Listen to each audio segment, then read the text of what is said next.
All right, what's going on, everyone? I hope everyone's doing well. I hope everybody's doing safe. I hope everybody is safe, COVID free. I hope your families are COVID free. We're coming up to the Christmas season. Well, it's already Christmas season, but we're coming up to the Christmas holiday next week, and we're ending out 2020. So if you've made it to this point in 2020, you can consider yourself blessed. You can consider yourself highly favored. You're supposed to be here. And rest in peace to all those who haven't made it through the year. Before I go into what we are going to talk about today, I gotta speak on something to let you guys know how stuff comes to pass. Okay, I did a video maybe 5 or 6 months ago called "White People's Christianity," and the reason I did that video was because I had got an email from my old school where the president of the school, a leading Church of Christ university, a leading Christian Church of Christ university, Harding University, they sent out an email to all the students, everybody in the Harding University community, and they basically said, "Hey, there's been a request to take off the name of one of our former presidents from the chapel building because he was a known segregational, known racist, all of these different things." And that email came out and said, no, we're not going to do it. And it was a president that I know. I know the president, Bruce McCartney. Met him on several occasions, went to school. I went to the school the same year, was his first year being the president of the school. So we went in there together almost, but he sent that email back out, and I was really disappointed with the school, him, and just that whole, I get real frustrated when people be claiming Christian. They claim Christian, rep Christian, throw it down your throat, and they allow their public status, their cultural public status, to overrule what's right. And so I bring all this up to say that 6 months ago he had sent this email out saying he's not going to change the name. The students, the black students, had asked him to take this name off. This is a very offensive name to come into church, into chapel, and worship God and see this man's name when we know he didn't even want a black person to step foot on the campus. So Bruce sent the email out saying he's not going to change the name. You guys, the next email I got from Harding University, I kid you not, the next email I got from the university was to say that this man had been terminated. The next email I got from the university, and they did it more elegantly than termination, fired. They said, hey, I think it was the 1st of November. They said, hey, uh, the university board of trustees and former president Bruce McCartney, have agreed to separate ways. We've decided to go in different ways. Please respect him and his space. The change will be effective in 30 days, December 1st. They didn't even give him to the end of the year. They didn't even let him finish out that school semester. And it wasn't the board of trustees. From my understanding, it had to do with management. They needed someone with more financial. This is what I believe, because I believe in spirits. I believe in the spirit of righteousness. I believe in the spirit of evil. I believe that the spirit of righteousness goes against those who cowered in the time to do right. If you're put in a leadership position, this goes for anybody listening who's in a leadership position. If you're in a leadership position and you cowered when it's time to do right, you are held way more responsible. So when Bruce McCartney had the ball in his court and could have changed the name, he could have told the board of trustees, even if the board of trustees were the ones who didn't want to change the name, he could have told them, you know what, if y'all's going this route, I'll step down. He will be remembered by the fact he did not do what was right in this circumstance, in this situation. He'll be remembered by that. And so I put that video out maybe 5, 6 months ago. I said, white people's Christianity. And in the video, I said, God will deal with him accordingly. I said that at the end of the video. I said, we leave this situation alone as black people. God will now deal with him. He claimed Christian. He claimed a relationship with God. He claimed he talked with God every day. God will deal with him. God will talk with him about this one. You see what I'm saying? The spirit of righteousness, man. This is why I encourage you guys. I stress with you guys. I plead with you guys, black people. You have to be on the side of righteousness. those who aren't black, you still are gonna have to be on the side of righteousness. When blood's being shed, like George Floyd and Tamir Rice and Botham Jean and all of these different individuals that we could talk about. We could talk about women. We could talk about children. When blood's being shed, you have to be on the side of righteousness. You cannot be on the side of ignorance. You can't be on the enemy side. You can't be on the side of those who are quick to shed blood, Proverbs talks about. So in a time like right now where a lot of blood is being shed, right now, a lot of fighting is going on, it's time to determine who is your ally. Who ally? That's the if you're looking at the uh the thumbnail, you'll see that the question and the topic that I'm talking about today is who ally? Who ally? Who is your ally? And it comes from a video that I saw with Andre 3000, or the conversation was about Andre 3000, but T.I. and Young Thug were doing a podcast. And T.I. saying, hey, you did a song with Elton John, you need to get this song with Andre 3000. And Young Thug, young rapper, he was saying, I tried to do a song with Andre 3000, but he tried, you got to kiss up to him. Elton John, white guy, he came up to me and kissed up to me. That's why I did a song with him. And I was just cracking up, man. When I heard that, I was cracking up. T.I. was trying to save him. T.I. was like, nah, man, like Andre 3000 is one of us. He's legendary. He's on our side. He's one of us. He's our ally. And Young Thug said, who ally? Who ally? Dude, he was like, he ain't my ally. This man done paved the way for him, from the same city as him, legendary. Another brother, but for whatever reason, he felt like being with Elton John and doing a song with Elton John, it was just that much greater than if he would have done the extra mile to go with Andre 3000. And who ally? We got to start seeing each other as allies. We got to start seeing each other as the greatness that we're striving for.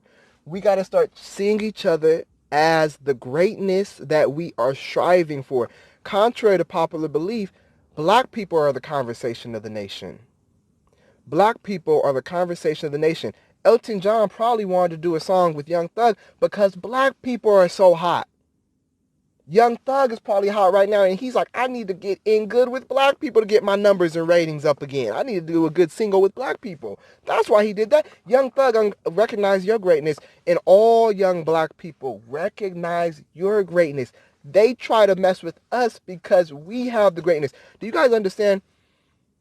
Hip-hop as a musical genre is the number one selling music genre exported from the U.S. So that means, if you're from Canada, Mexico, Britain, India, all of them, when they're buying, the number one music genre they buy from here is hip hop. That's us. That's us. That's black people. That's us. Descendants of slaves. That's us. Gospel music is a worldwide genre. And it started from slaves. It started from us, from slaves, you guys.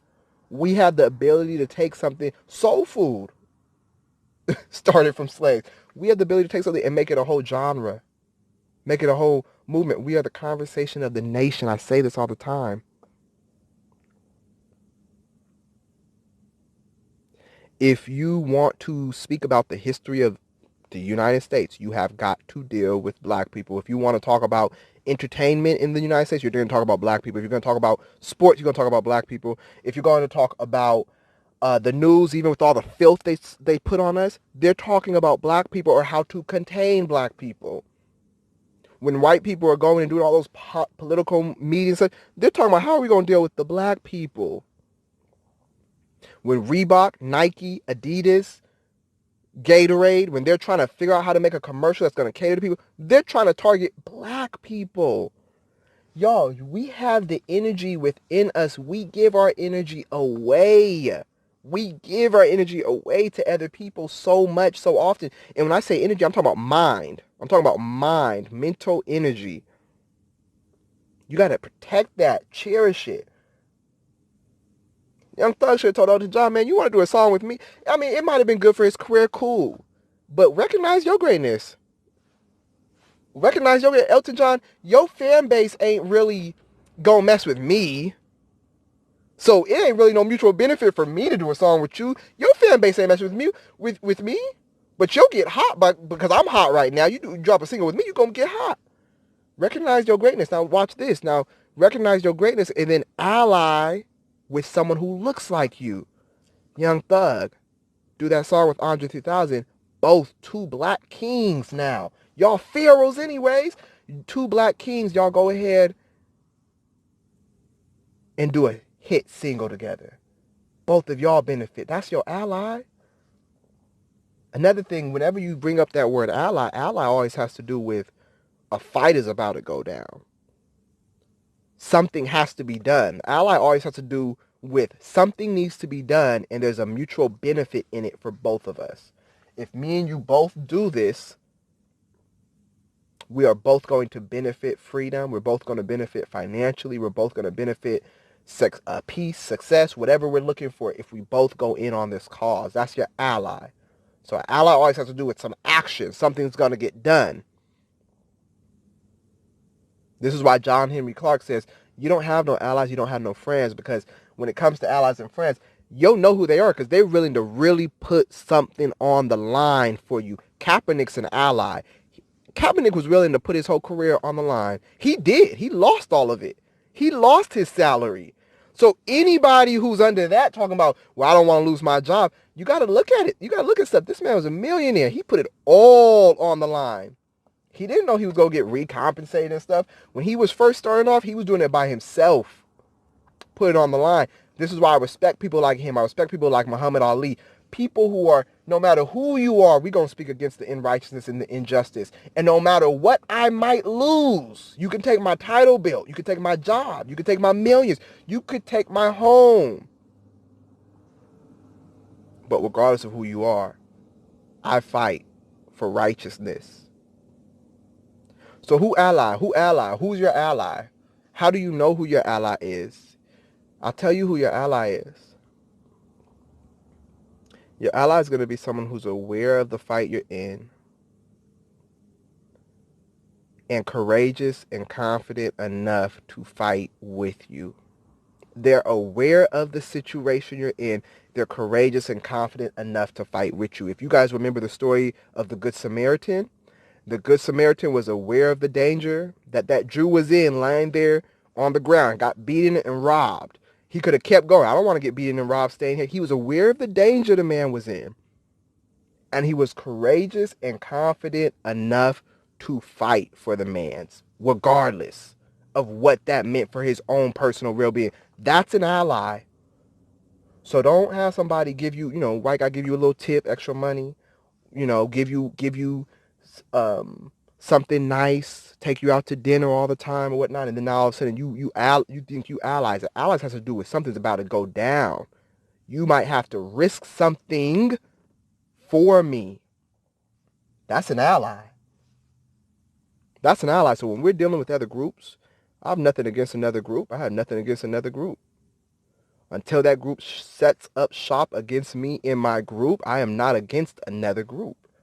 I look to see how can we all work together. How can we all be beneficial? But just like in anything, if you guys think about the game laser tag, everybody has a base. You can go out and do your individual shooting. You can have your cool name, your gun. You can hit a lot of people, but it's all based on the base first. You have to have your base right first. And then from your base, you go out and you do your things. What we're doing and what black people in America are doing right now, from my perspective and what I see in my observations and studies, is we are being scavengers around the earth. Scavengers, where we just basically are trying to just do everything on our own, individually. And they know that because everything here is based on having a base, a group. Everybody has a base. The Chinese Americans, they got China. They got a base. So a lot of them, they already coming over here with money. We didn't come over here with nothing. A lot of them are already coming over here with money. The Arabs who are over here, they got a base. Israel, Pakistan, Afghanistan. Indians who are over here, they got a base. They can go to India. Canadians, they go Canadian here. Most white people here are part of the European Union. They all got European ancestry so they can all be a part of that European Union, which means they can go to any of those European countries. We the scavengers, we the ones who just kind of trapped here. We can't really go to Africa. You know what I'm saying? Most of us, a lot of us, we mixed in with blacks from Jamaica and Haiti and all of these different islands. You know, all that slave trade, they mixed all of us up and reset us. They reset us, and now we're scavengers. We're just kind of roaming the earth instead of just getting our base. And this is what we're going to have to think about: is your ally is the man in the mirror. The ally is the one who is you and looks like you, but also, as I said, aware of the fight and willing to fight for the fight. Aware of the fight and willing to fight for the fight. So who is your ally? The person who's aware of the fight you're in, the danger you're in. And let me say something else to black men. Black men, because I keep hearing this a lot. And this isn't something that should be said. If you are a man and there are women and children in your group who are being murdered, beat, that's a direct attack at you as a man. That's a direct attack. You know, that's like walking over to the team bench and you know what I'm saying, you like that shouldn't happen. You walk over to the other team's bench and you start clapping in the coach's face. So that's just a sign of disrespect to you by osmosis. It's not even like you need to be like, oh well, I didn't know her. That happened in Cleveland. I didn't know him. Tamir Rice, 12-year-old child shot dead. I don't need it to happen in front of me for me to be responsible for it as a man in my group. Do you feel what I'm saying? You're not a man if you do not have something in you that will want to establish public order around you for your group. To make sure, because nothing can happen to a woman and child in a group if it cannot happen to the man already. So that's why I'm saying if it's happening to women and children, this is why when black men are like, I never really experienced no racism. I never really experienced police going after me and stuff. Dude, you're seeing it all over. You're just, at that point, you're just being cowardly, dude. I personally believe at that point, you're just being cowardly. To see women and children, okay, black men are being shot at. You seeing women and children. At that point, it's more than cowardly. That might just be hatred for your group. That might just be hatred for yourself. If I really think about that, I'm just giving my own observations now. At this point, I'm just talking on my own. That seems like hatred for your group. If you right at this point, you seeing women and children are getting killed, beat down, and you are just talking about, I've never experienced something. That just sounds like hatred for your group, man. That's what it sounds like. And every dog has its day. Eventually, you're going to face racism to the point where you can't deny that it was something other than racism, right? Glitch in the matrix. See, the racism is supposed to be so smooth that you just keep going with the flow of the system. That's how smooth the racism is supposed to be. There's those of us like myself and many other people who've been doing this for a long time who call it out. Once you call it out, you start clearing out house. Okay, this person don't need to be around. These people don't need to be around. This person ain't on the same energy of fighting this fight. Do you understand what I'm saying? We're all supposed to fight in different ways. White supremacy attacks us in all different ways. It doesn't matter how much money you have.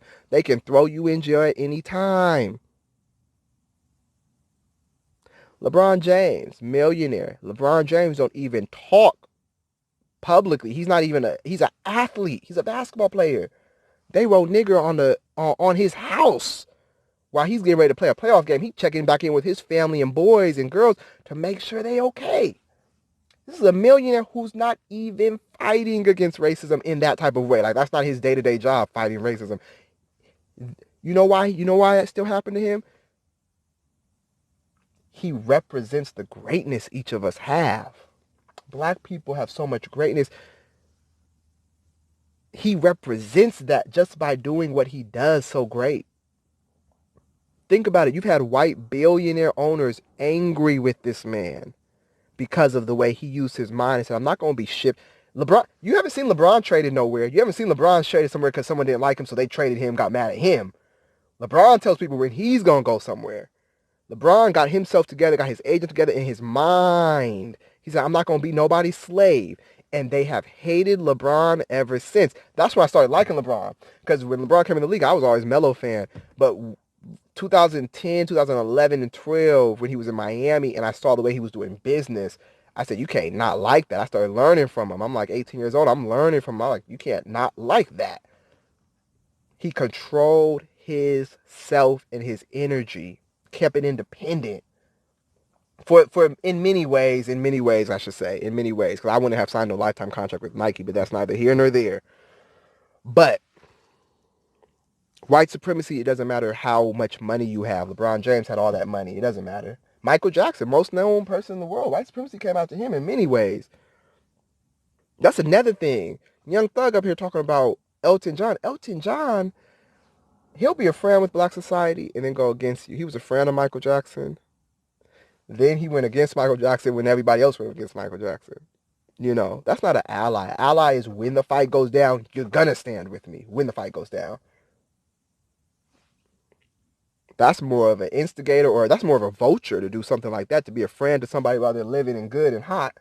And then you come out with a book after they die, talk about they're disturbing to be around, mentally ill, and all of these type of things, talking bad on the person. Even if that person was just a regular friend, you shouldn't do that type of stuff. So Elton John, we be looking at white people as them being an ally just because they nice to us, because they give us a compliment, because we secretly deep down inside desire it. We desire more so. We desire acceptance than allyship. And we got to get over that. We don't need to be accepted by anybody. And you got to get that through your head. We have to get that through our head. You don't have to be accepted by anybody. Why? All you should want is an ally, someone who's going to help fight the cause, who's going to help you fight these police soldiers, race soldiers, as Tariq Nasheed likes to call them, race soldiers, because they're really fighting a war based on race. They fight you on assumption the moment they see you, you black, you must be criminal. Well, the statistics say that. Yeah, dude, we just looking for allies. We not looking for acceptance. We don't need acceptance from no white person or any other group. We don't need acceptance. You got to know who you are and then stand on that. Stand on who you are. Stand on it. Don't deviate from that, all right? That's it for today. You guys stay safe. Stay warm. Stay COVID free. I love you guys.